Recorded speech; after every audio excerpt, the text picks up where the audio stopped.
IHS capítulo 2. A definição de iniciação 5 de 6. Continuando com os comentários de Michael Robbins. Em algum ponto da preparação para a terceira iniciação, chega-se a um estágio em que a maior parte da matéria nos veículos lunares é matéria atômica. A proporção da matéria atômica em relação aos tipos menores de matéria quase certamente não será a mesma em cada um dos 3 veículos da personalidade. As linhas de menor resistência para a transmissão de energia da alma, espírito são indicadas por essas diferenças de proporção. Quanto maior a proporção de matéria atômica em qualquer veículo específico, maior será a facilidade de transmissão da energia superior através desse veículo. Esta transmissão é na verdade uma transferência de vibração de um nível vibratório mais elevado para o nível vibratório do veículo no qual a transferência está ocorrendo. 2. Quando a quarta iniciação é alcançada, pode-se presumir, seguindo a analogia apresentada acima, que virtualmente toda a matéria nos veículos é matéria atômica. Como resultado, os veículos estão prontos para serem abandonados. Eles são aperfeiçoados na medida do necessário e não precisam mais surgir através do processo de geração sexual da maneira usual. A partir desse momento, em alguns casos, mas definitivamente a partir do momento em que se alcança a quinta iniciação, réplicas de veículos de personalidade podem ser criadas através do poder de Kriya Shakti. O Alya adepto pode criar um Maya Virupa, ou corpo criado pela vontade, originado através de um processo mágico, obstinado e imaginativo. 3. Vemos no texto que a realização da quarta iniciação, embora correlacionada com o plano búdico, não dá ao iniciado liberdade completa no plano búdico. Essa liberdade é alcançada na quinta iniciação, quando o adepto deixa seus veículos inferiores irem e pode ficar livre em seu invólucro búdico. A quarta iniciação é uma espécie de terra de ninguém, entre, nem na cruz fixa nem na cruz cardinal. No momento da quarta iniciação, a pessoa aperfeiçoou a forma lunar, mas não estabilizou completamente a sua polarização no plano búdico. Na quinta iniciação isso é alcançado e a polarização átmica está em pleno andamento. Voltando ao texto. Cada iniciação dá mais controle sobre os raios, se assim podemos expressar, embora isso não transmita adequadamente a ideia. As palavras muitas vezes enganam. Na quinta iniciação, quando o adepto é mestre nos 3 mundos, ele controla mais ou menos, de acordo com sua linha de desenvolvimento, os 5 raios que estão se manifestando especialmente no momento em que ele toma a iniciação. Na sexta iniciação, se ele atingir o grau mais elevado, ele ganha poder em outro raio, e na sétima iniciação ele exerce poder sobre todos os raios. A sexta iniciação marca o ponto de realização do Cristo e coloca o raio sintético do sistema sob seu controle. Precisamos lembrar que a iniciação dá ao iniciado poder sobre os raios, e não poder sobre os raios, pois isso marca uma diferença muito definida. Todo iniciado tem, é claro, como raio primário ou espiritual, um dos 3 raios principais, e o raio de sua mônada é aquele no qual ele finalmente ganha poder. O raio do amor, ou raio sintético do sistema, é o último alcançado. Comentário. 1. O tibetano fala de controle sobre os raios crescente e progressivo à medida que o processo de iniciação prossegue. Como tantas vezes acontece, ele adverte contra a natureza enganosa das palavras. Em muitos de seus escritos, ele parece extremamente sensível a essa possibilidade. 2. O que pode significar controle dos raios? Talvez a capacidade de sintonizar a energia de um raio e manejá-lo de forma positiva. O iniciado não controla o raio em si, mas é capaz de se expressar de forma inteligente, poderosa e amorosa através de processos correlacionados com um determinado raio. O raio está presente. O iniciado não o gerou nem o originou. Ele simplesmente usa isso. 3. No momento atual da história planetária, existem 5 raios em expressão em qualquer momento, e, de uma perspectiva mais rigorosa, na verdade apenas 4, correlacionando-se com os 4 da quarta ronda. Na página 26 de Esoteric Psychology, volume Eu, DK, digo, você verá que 4 raios estão em manifestação neste momento, o segundo, o terceiro, o quinto e o sétimo. 4. Assim, atualmente, o segundo, terceiro, quinto e sétimo raios estão definitivamente em expressão. O sexto está a diminuir rapidamente e o quarto ainda não surgiu. O primeiro raio não está realmente em encarnação. Para fins práticos, devemos considerar que o sexto raio, devido ao seu poder evidente e a presença de tantas almas nele, ainda está em encarnação, embora daqui a cerca de 100 anos isso não aconteça, e o quarto raio será numerado entre os 5. Se o sexto ou quarto raio for adicionado aos 4 raios que estão definitivamente se manifestando, aparecerão os 5 raios sobre os quais DK escreve 5. Então, existem 4 desses raios em manifestação, ou existem 5? Atualmente, devido às iminentes entradas e retiradas de raios, há definitivamente 4. Mas, após o ano de 2025, quando se prevê a entrada do quarto raio, haverá definitivamente 5. O ciclo do quarto raio é, no entanto, diferente e está entrando em relação à sua mônada, então talvez a sua presença deva ser considerada de forma diferente da presença dos outros raios que parecem estar se manifestando por meio de um tipo diferente de ciclo de raios. 6. O quarto raio se manifestará antes de muitas gerações terem passado, mas apenas do ângulo de sua mônada encarnada, e não do ângulo de seu ashram ativo. Exo 581. 7. O mestre da sabedoria é o mestre nos 3 mundos. Os 3 mundos da evolução humana constituem o campo de seu domínio. Este domínio é uma dinâmica diferente da dinâmica que ele evidencia nos níveis superiores nos quais ele está polarizado, os planos búdico e átmico. Dinâmica essa que, por sua vez, é diferente da dinâmica que ele evidencia em relação aos níveis inanimados dos quais ele atrai apoio e sustento, os planos monádico e logóico. 8. As correlações numéricas, correlacionando o grau do iniciado com um plano particular de um número particular ou com um número particular de raios, são exatas. O iniciado de 5º grau tem controle sobre 5 raios, o iniciado de 6º grau sobre 6. E o iniciado de 7º grau tem controle sobre 5 raios, o iniciado de 6º grau sobre 6, e o iniciado de 7º grau sobre 7, presumivelmente, estejam ou não todos os 6 ou 7 raios em encarnação. Os iniciados do 5º, 6º e 7º graus também demonstram necessariamente atividades características que se correlacionam com os processos do 5º, 6º e 7º planos. 9. A frase aqui escrita em conexão com a 6ª iniciação, se ele obtiver o grau mais elevado, é ao mesmo tempo interessante, talvez, surpreendente. Aparentemente, nem todos os seres humanos são obrigados a passar diretamente do 5º grau para o 6º. Talvez intervenham outros tipos de experiências, que não são experiências iniciáticas. 10. Neste texto específico, disse que o Cristo é um iniciado de 6º grau. Este é provavelmente o caso de uma perspectiva, o facto de o Cristo ainda não ter completado o 7º grau. Mas em outros lugares ele é definitivamente chamado de iniciado de 7º grau, embora ainda tenha muito a realizar antes de completar esse último grau. 11. O raio sintético do nosso sistema solar é o 2º raio do amor-sabedoria. Curiosamente e paradoxalmente, o 2º raio rege a 7ª iniciação e não a 6ª iniciação, que está sob o controle do 3º raio. Embora seja fácil ver como a 6ª iniciação se correlaciona com o 2º raio, porque a mônada, alcançada de uma nova maneira na 6ª iniciação, está localizada no 2º plano do sistema, contando de cima para baixo, parece haver ser uma discrepância, porque a 7ª iniciação é definitivamente aquela que se correlaciona mais diretamente com o 2º raio. 12. O tibetano faz a distinção entre poder sobre os raios e poder sobre os raios. Para os iniciados do 5º, 6º e 7º graus, o tipo de poder disponível é definitivamente ligar os raios. Os próprios raios emanam de um nível inteiramente superior àquele em que o iniciado está funcionando. Talvez, inicialmente, possamos pensar nos raios como emanados dos senhores dos raios em Shambhala, mas mesmo esses senhores estão recebendo os raios dos logoi planetários, que, eles próprios, estão recebendo os raios dos logoi estelares, e assim por diante, até as fontes dos raios tornam-se constelares. Finalmente, em relação ao nosso sistema cósmico local, pode-se dizer que os raios se originam daquele sobre quem nada pode ser dito, embora certamente este grande ser, também, não seja a fonte última do raio.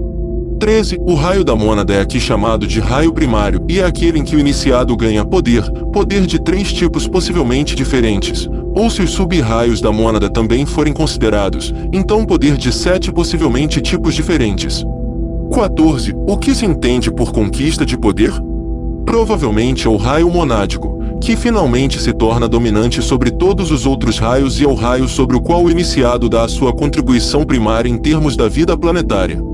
Em outros raios, como o raio da personalidade ou da alma, pode-se adquirir habilidade e habilidade, mas a obtenção de poder é um processo ainda mais intenso. Provavelmente, nesta fase do nosso desenvolvimento evolutivo, não temos noção do que realmente significa ganhar tal poder. 15. Não importa qual seja o raio monádico, o raio final da realização, após a sexta iniciação, será o raio sintético, o raio da sabedoria do amor. Este também é o caso mesmo que o raio monádico seja o segundo. 16. É bom lembrar que todos os 7 raios são, na verdade, sub-raios do grande raio sintético do amor-sabedoria. O Deus do nosso sistema solar é, neste sistema solar, amor, e todos os filhos dos homens devem alcançar esse amor como seu objetivo principal e último, final, pelo menos, dentro deste sistema solar. Voltando ao texto. Aqueles que deixam a Terra após a quinta iniciação, ou aqueles que não se tornam mestres em encarnação física, recebem suas iniciações subsequentes em algum outro lugar do sistema. Todos estão na consciência logóica. Um grande fato a ter em mente é que as iniciações do planeta ou do sistema solar são apenas as iniciações preparatórias de admissão na loja maior em Sirius.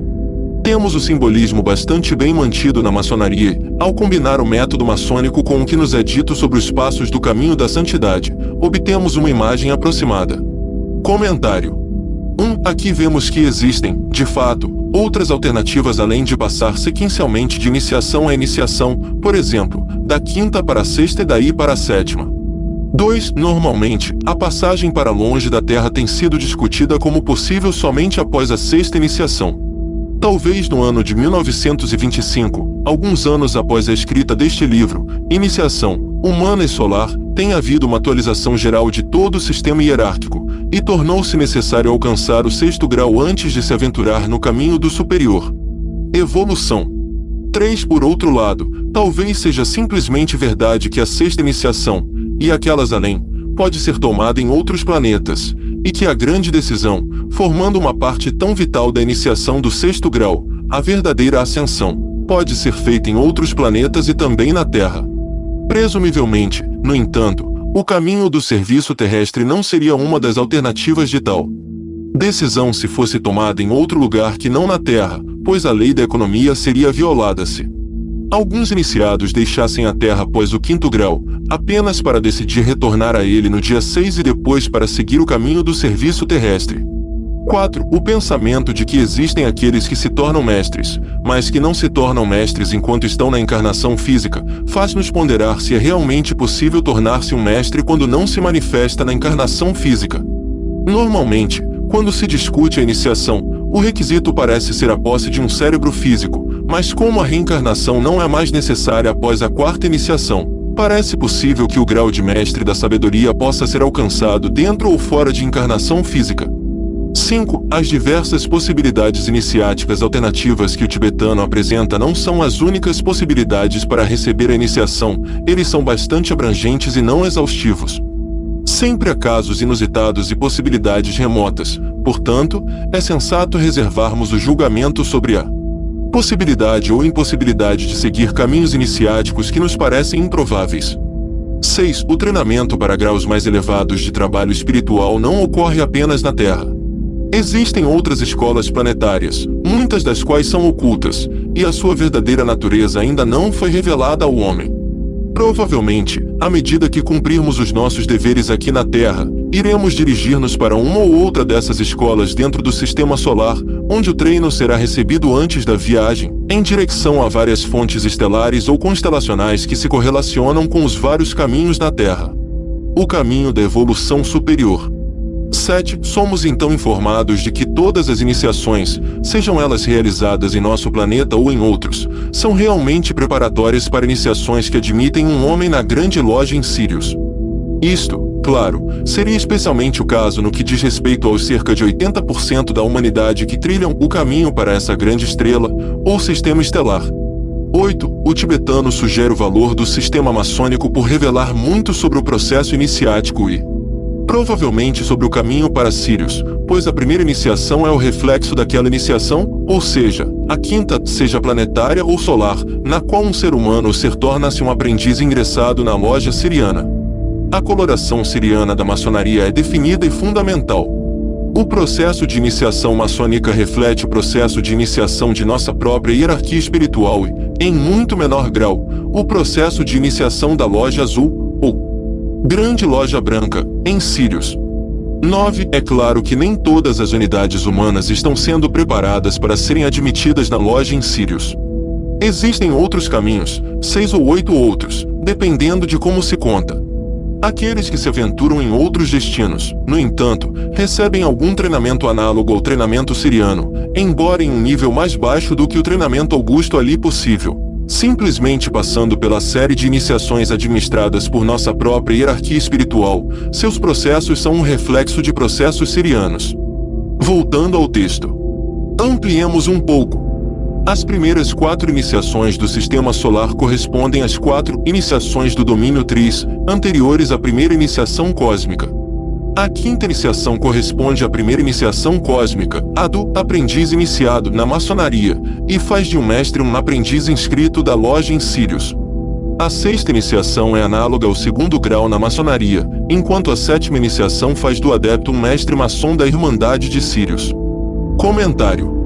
1. Normalmente as 2 primeiras iniciações planetárias são consideradas iniciações do limiar, sendo a terceira iniciação, a primeira iniciação solar, considerada a primeira iniciação verdadeira.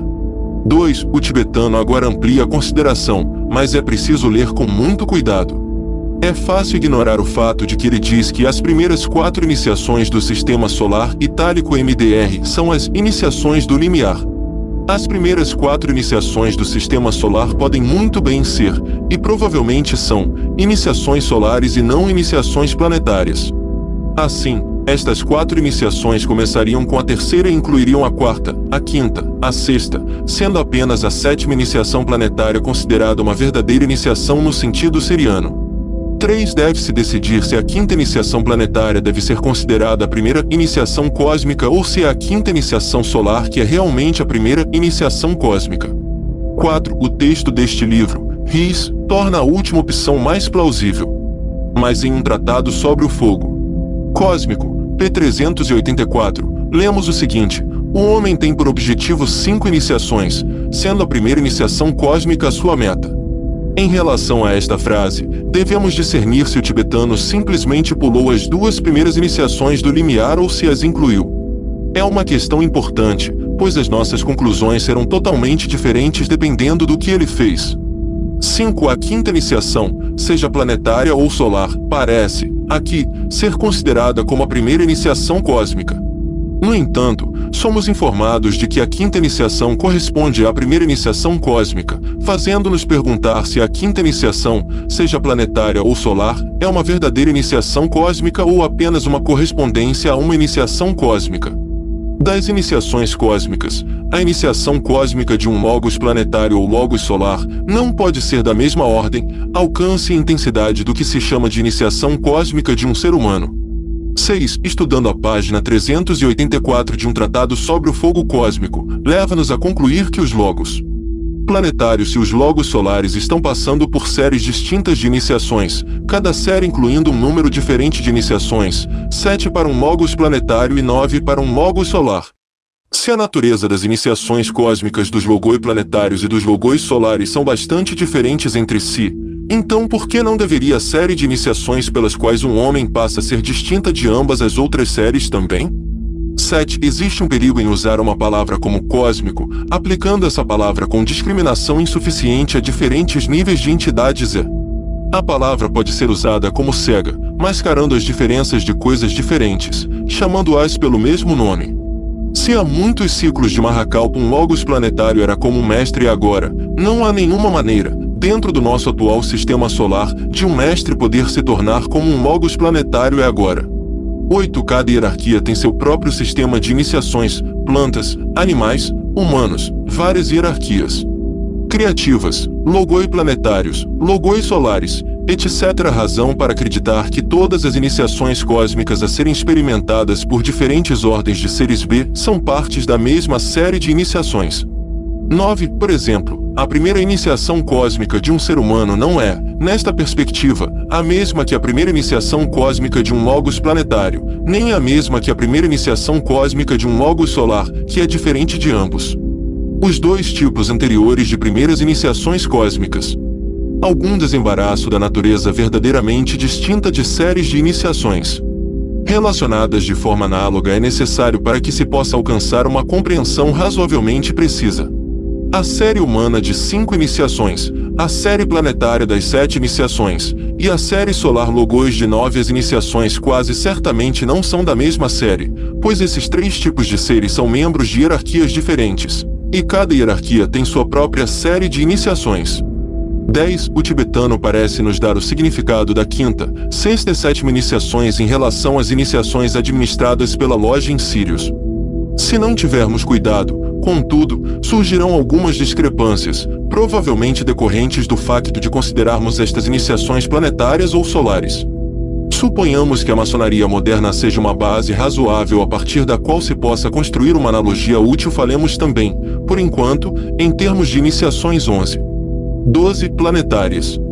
Poderíamos pensar que seria razoável que a nossa quinta iniciação planetária fosse como o grau de aprendiz iniciado em Sírios, pois certamente é o início de uma nova dispensação. Sem muita dificuldade, nossa sexta iniciação planetária poderia então ser entendida em relação ao segundo grau maçônico ou companheiro, uma espécie de irmandade monádica teria sido alcançada.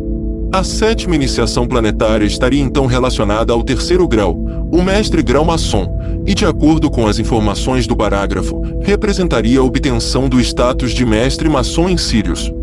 Embora a progressão pareça analogamente razoável, não se pode negar que o simbolismo do grau de mestre maçom se relaciona especificamente com as conquistas de nossa quarta e quinta iniciações planetárias, e não a terceira. É o grau da marca maçônica que se refere à terceira iniciação, e não ao grau de mestre maçom. Então, talvez o sétimo grau planetário na Terra deva se referir à marca siriana. Grau e iniciações além do sétimo grau planetário, o oitavo e o nono planetário devem referir-se ao grau de mestre maçom siriano. Caso contrário, pareceria que o status do sétimo grau iniciado da Terra, como o Cristo e o Buda estão agora se tornando, está sendo exagerado em relação ao sistema de realização em Sírios. 13. Uma forma de interpretar o tibetano de modo a evitar alguns destes problemas é considerar a sexta iniciação, mencionada aqui, como a sexta iniciação solar e, portanto, a oitava iniciação planetária. A sétima iniciação discutida pelo tibetano seria então a sétima iniciação solar e, portanto, a nona iniciação planetária. Se este fosse o caso, alguém que tivesse alcançado o sétimo grau solar poderia de fato, sem grande violência ao raciocínio, ser considerado um mestre maçom na loja de Sírios. 14. As palavras do tibetano devem ser estudadas de perto e com seriedade, dependendo dos diferentes contextos. Alguns de seus escritos foram escritos para homens e mulheres de boa vontade iniciados de primeiro grau, alguns são escritos apenas para iniciados de pelo menos terceiro grau e são, portanto, mais detalhados e tecnicamente mais próximos da verdade. Um mestre maçom é simbolicamente um verdadeiro mestre, não apenas um iniciado transfigurado de terceiro grau. Devemos questionar se um iniciado da sétima iniciação planetária poderia realmente trabalhar como mestre na loja siriana ou se apenas um iniciado da nona iniciação planetária poderia fazê-lo. 15. A leitura cuidadosa do parágrafo acima do tibetano alerta para a possibilidade de cegueira sutil, usada talvez para confundir os dois sistemas de iniciações planetárias e solares.